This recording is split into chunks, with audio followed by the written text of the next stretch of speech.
Hey guys, so today I'm gonna show you how I master batch my soaps, get all my oils ready for the batches I'm gonna be making throughout the next couple weeks. We do a 540 ounce batch. First we're gonna use castor oil, and I use 27 ounces of that. Here's me showing you what that weighs. Always use gloves when you're doing it. Try not to make a mess because that will definitely happen. And then next I'm going to use olive oil. I use it twice in this video just because I ran out of lard. It's just going to take a little extra time for it to cure, but hopefully it's going to keep my soaps a little bit runnier. Keep the trace slower so I can pour more intricate swirls when I do my soaps. We'll see how that goes. So yeah, I do 108 ounces usually of olive oil. For this one I did 198 ounces to cover the amount of lard I didn't have. So yeah, this is me pouring it into my container.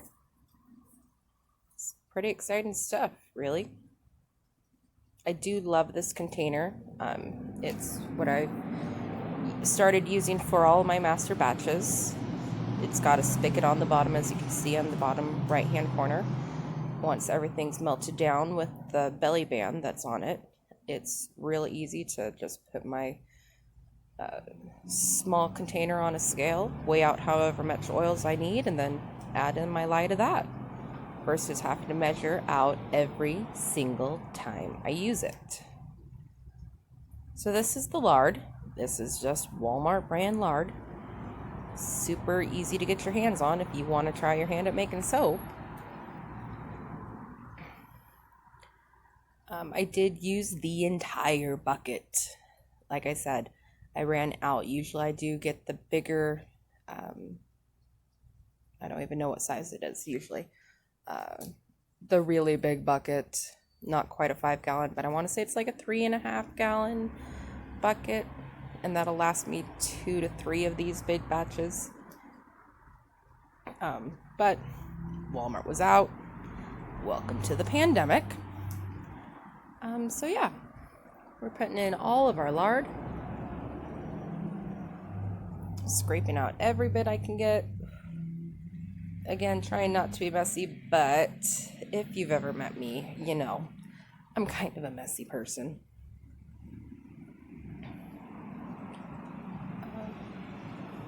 So in addition to anything that I'm adding into the bucket, I put in my goat's milk, the kaolin clay, any other additives I may add to certain batches. Sometimes I do activated charcoal, sometimes I do pumpkin peel. I've done a pumpkin puree soap where I actually use the puree itself in the soaps. I've done avocado puree in a soap. And all those will be added to the batch as I am mixing the individual batches. Most of my individual batches are about between 35 ounces to 64 ounces, unless I'm doing a slab mold, which is 165 ounces. And welcome to my head. I needed to get the palm oil that was on the shelf underneath of you guys. I know there's a lot of controversy around palm oil, but this one is responsibly sourced. It's not taking away any kind of deforestation for these guys. They are homegrown, not at my home, but somebody else's home. And I decided the scoop is a little bit funny to use with this, so I just used my hands. Again, I'm wearing gloves, so was wearing gloves.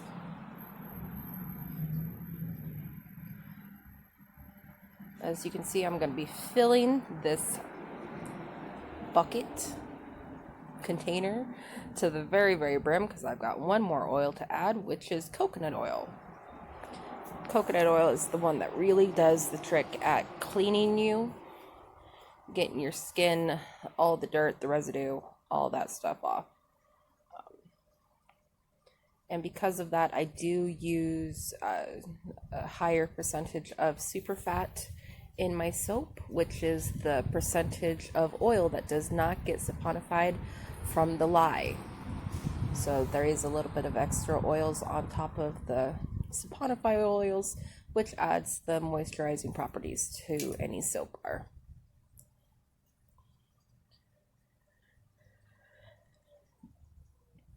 And for the coconut oil, I use another 108 ounces of that.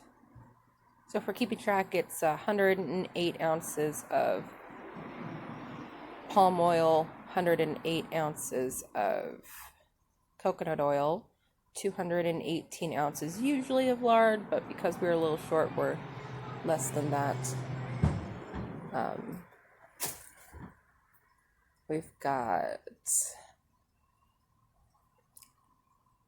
the 27 ounces of castor oil, and then we went with 198 of the olive oil. So this is after everything's added, cleaning everything up. I use rubbing alcohol to sanitize everything, get all the oil residue off, clean everything down, because my house made me messy, but my area of making is. So now I'm just going to turn my oils on to 80 degrees and let those all melt.